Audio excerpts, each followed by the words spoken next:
Hey guys, it's me Andrew, and I got another great video for you today. Today I'm going to be teaching you how to do the drum brakes on the GMC Motorhome, and I'll be giving all the part numbers and some tools I recommend to make the job go easy. It's really not that hard, and with this video I hope you'll be able to do it yourself at home. The brakes are really important on this vehicle because it's so big and so heavy, and you definitely want to be able to slow it down safely. So the brake job is one of the first things you should do on your coach if you don't know the history of it. This video is the first in the series, and I'll have more coming out soon that will teach you everything you need to know about doing the brakes on the entire GMC Motorhome. So stay tuned. So here are some heavy-duty riveted brake shoes. You can see the primary shoe on the bottom and the secondary, the shorter one, on the top. Make sure you get a riveted brake shoe because it's a heavier duty design, and unlike the bonded shoes that are just glued, there's a mechanical fastening system to actually keep the brake shoe together. I got these from Centric, and there's the part number. Your spring kit, you want to use this part number, and it looks like this. You have everything in that bag to do 2 wheels, so in total you'll need 2 spring kicks for all 4 rear wheels. Here's the wheel cylinder. This is a slightly larger diameter on the bore. It should give increased stopping power and pair pretty nicely with the nice grippy tires I have. You want some line wrenches to do the rear brake lines. These brake lines I got from Jim Bounds at the co-op, and they're pretty slick. They're stainless steel with like a black outer covering. Most of them are a clear covering, but that degrades in the sunlight, so I'm told. So those are pretty cool. The tools are pretty basic stuff. I recommend especially the curve jaw, like you see here on these channel locks I got from Harbor Freight. They were less than 20 bucks, and that curved jaw is the perfect shape to reach in for the dust cap. Pry that off. You're gonna want a pair of these from Gear Wrench. Part number 298D. I'll put a link in the description. This is the other specialty tool you'll want. It's a fluted design in there to grip the retainer spring for the actual drum brakes. I got this from Snap-on, but there's other ones out there. You can buy any brand, just make sure that it's made for a 3/4 inch diameter spring. This is another gear wrench tool that I like to use. It's a caliper for measuring the actual diameter of your brake drum, and then you can match that up to your brake shoes. It saves a little bit of time, but you can also do it by hand just as well. When you're in there for the self-adjusters, make sure you use anti-seize and good brake parts lubricant for all the wear points. I'll show you what those are. So depending on how bad your brakes were, you're gonna need at least 1 can of brake cleaner per wheel. So make sure you get plenty of that. That's the brand I like. My one coach, it took almost 3 cans of wheel, so be prepared. And then last but not least, just some good rags. And that'll be everything that you need. So let's dive on in. I'll show you how it's done. So for anyone who needs a quick refresher, this is one of the drum brakes on the driver's side of the coach. When you put it all together, make sure you hook that tab right there for the parking brake arm. And you put the springs just like that. Your shorter spring goes here on the self-adjuster arm. The longer spring, usually the green one, goes on the secondary shoe. Conical spring goes here on the self-adjuster arm. And then the black spring goes like this on the bottom. You can see behind the spring there that this backing plate has never had the self-adjuster hole punched out. I'm going to leave it that way and allow the brakes to self-adjust when I back up the motorhome and firmly apply them. And here's a shot of the passenger side. It's basically a mirror image. Just don't get tripped up down here. The spring needs to go opposite as well. And here's a little close-up on the brake spring pliers. If you haven't used these before, they can be a little bit confusing, but I'll do a quick little demonstration now. The black end here is what you use to walk the spring off. You hook the little tab and then you open it up like this, and turn it with leverage from it being open. This end here has this little divot, and that's where you put on the post of the backing plate or the spring you're trying to walk on. And then the spring slides down this, and I'll show you that when I put the springs on. The tip here you use to grab the spring with the hook, and then you anchor this and pull the spring, and that's for your self-adjuster on the bottom. But once you use these, you will wonder how you lived without them. First things first, you get your small screwdriver and your hammer. Work it in, you'll hear the tone change, and you're gonna spin it.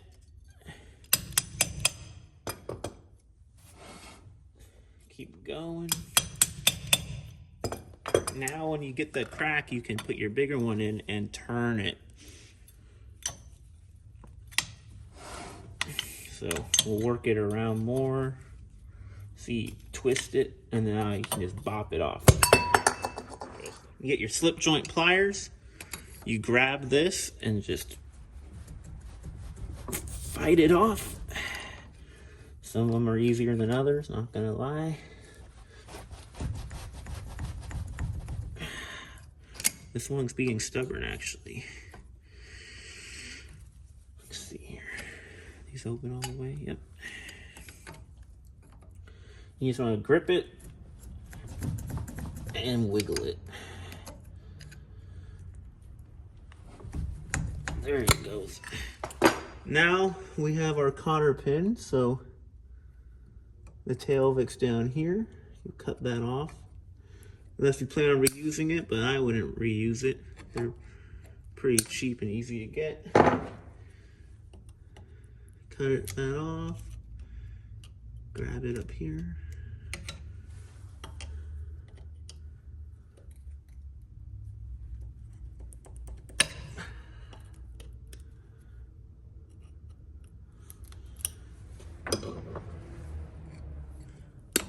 There it goes.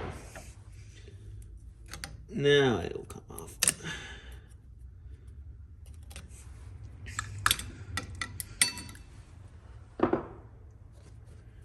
Your axle nut should not be very tight. This one, yep, see? Hand tight, that's all it's supposed to be. Take that off.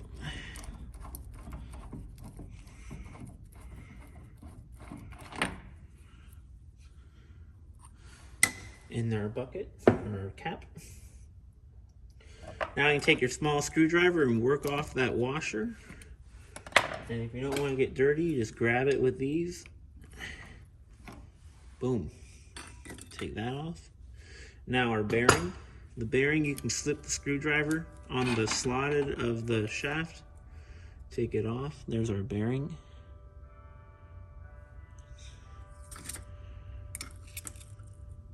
Now the whole drum should come off, so you're just gonna come in and pull. You can turn it a little bit, that makes it easier. You just wanna get behind it and grab the edges and work it off. If it's hard, you can come in there with a big screwdriver and kind of pry it off like that. There it goes.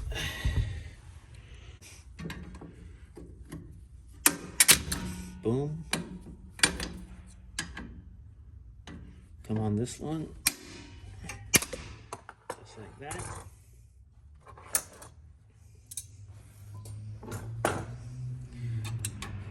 Take off our springs.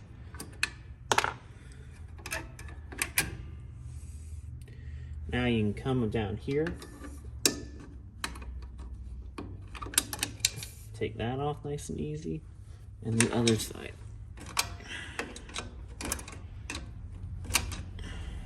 Helps to hold it from behind. There it goes. Take care of those. Take this off. The bottom, you can unhook it once these are off. See, that comes off. You can take these nails off.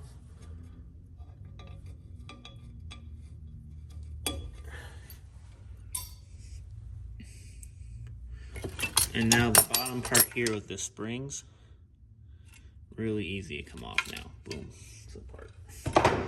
Here's our self-adjuster.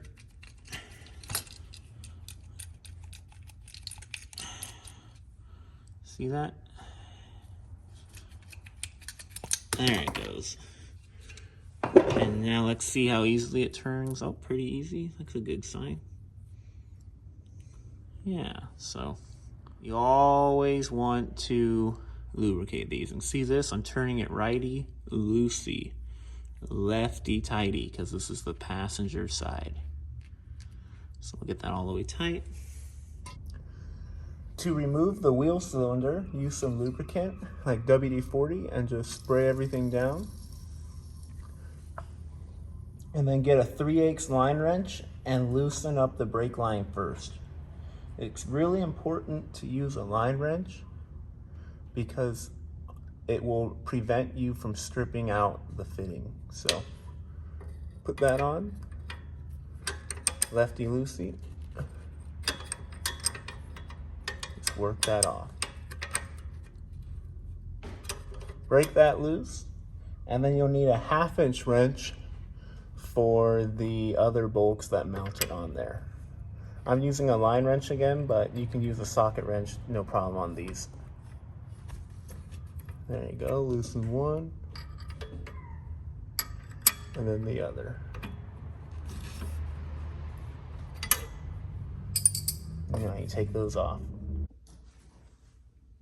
So I raised up the coach and I moved on to the next wheel. I'm still on the passenger side, and I'm going to show you now how to start the assembly process.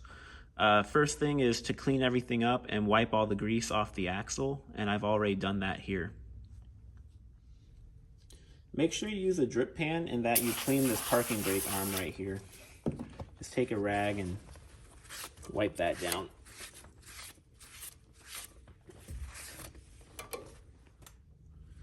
So these backing plates have been painted before.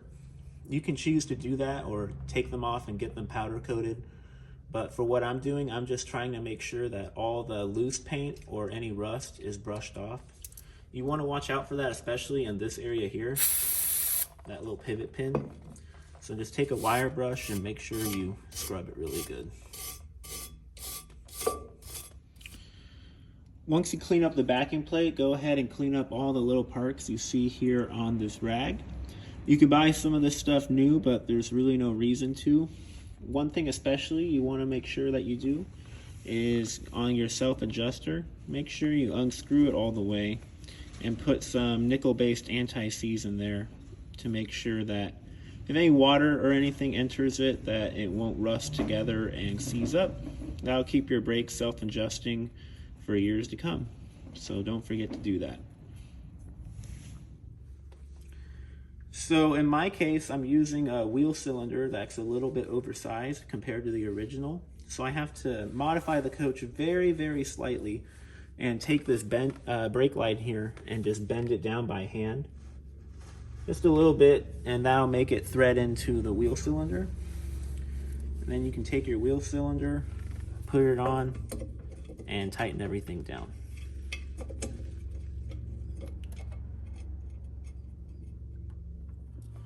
Before you put the brake shoes on, lubricate the backing plate at all of the raised areas. There's 3 per side. So right here,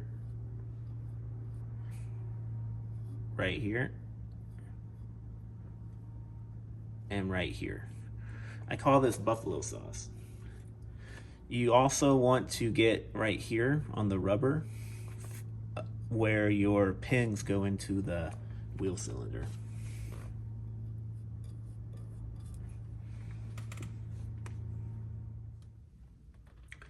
Then you can install the pins for the wheel cylinder. So you line them up and just push really hard.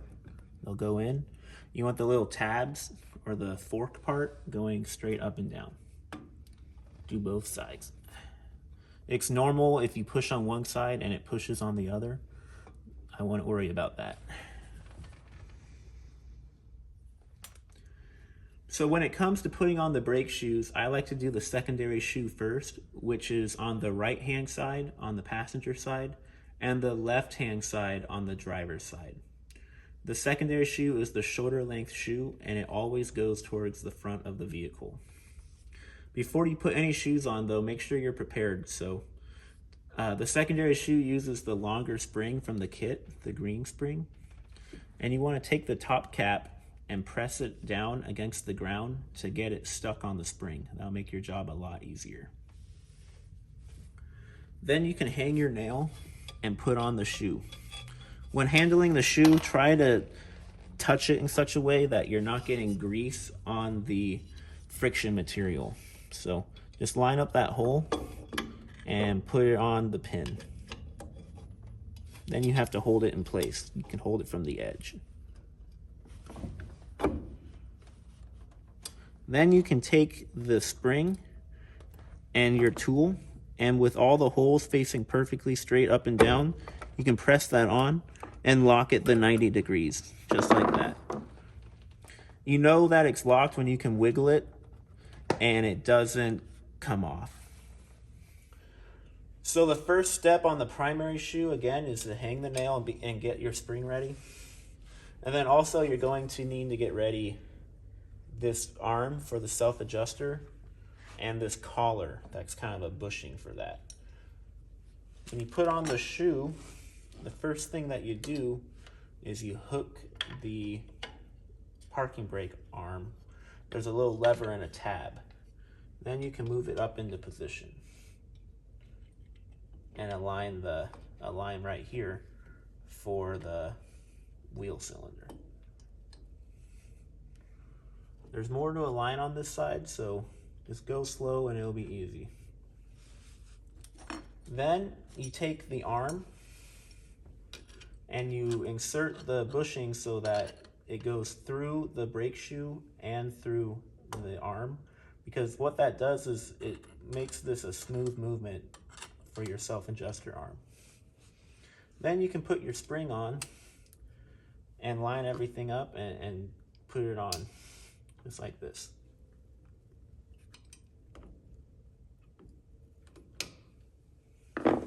Easy as pie. So now it's time to install the springs, and before we do that, we want to make sure that the brake shoes have not fallen into the trough here along the edge. We want to check for that and check to make sure that these pins on the wheel cylinder, they're aligned on the brake shoe and they're not crooked. If their tabs are lined up but they're a little crooked, that's okay, because the springs will pull everything together tight. But you got to make sure that the tabs are aligned. Then we can put on the retainer piece up here. This one's been painted, so it's kind of a tight fit. And now we can put on the bridge, they call it. The bridge has a straight fork end and a curved end. You want to put the spring with the tab up from the curve like that. And then the straight fork, that gets inserted first, and you align it right here on the parking brake arm. Kind of hold the shoe and put that on. Now you can preload the spring, and the spring, the coils of it will align in each hole here. So again, kind of hold this, preload it with your fingers, and then pivot it up into position. Just like that. Now you can take this arm here and you can bend it out and put on this rod. Goes like this. And then the orange spring goes first. You take the orange spring with the hook, hang the hook,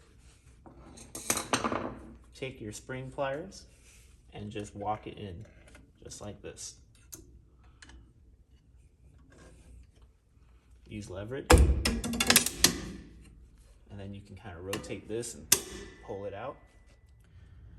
Now we're going to hook the white spring. We'll take that tab end again, put it on, bend it up. Now we come in with our spring pliers and hook it on this post and just walk it on. Just like that. If your self-adjuster arm comes off like mine did, it's not a big deal. Just reach behind there and put it back on. No harm, no foul. The final part of the brake job is setting up the self-adjuster mechanism. So what we'll do is we'll take the other half of the self-adjuster arm and locate this keyhole. Pull out this part with your finger and then get that keyhole on there, and it kind of goes over under on the rest of the arm. Then to keep it in place, you can take the conical spring, hook the top half of the spring, and then walk it onto the nub on the brake shoe itself. And this part can be a little tricky.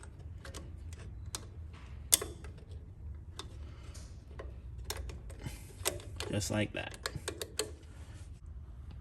So now we can install this, and this is the self-adjuster itself. Make sure that there's anti-seize on it, and then just spin it lefty-tighty, make it as short as possible. On this end, put on your washer, or make sure the washer is on already, and then put on the cap. That washer reduces the friction so it can spin. Now what you'll do is bend this out a little bit and hook the tabs on the brake shoe itself. And what I just did there was I hooked it and then pushed it together with my hands so that will hold itself. Now we can install the spring, and this is the black spring from our spring kit. So take this long end and hook it from behind, just like this, and let it hold itself in place. Make sure you do it exactly like that because it only goes one way. And now we can use this end of the gear wrench tool. I really like the gear wrench ones because this point right here is actually sharp. It's not blunt like the Harbor Freight ones, and it makes this part a lot easier. Just hook the tab with the tool, like that. And then come over here and set your anchor point. There's a little hole on the brake shoe itself, or you can use a rivet. And just walk that nice and gently into place, just like that. If you look closely right here, it's not seated all the way. So what I do is I take a pair of needle nose pliers and grip it and just pull it into place. Let it fall into place like that. Now we can kind of straighten out the shoes again, and we can test our star wheel. Perfect.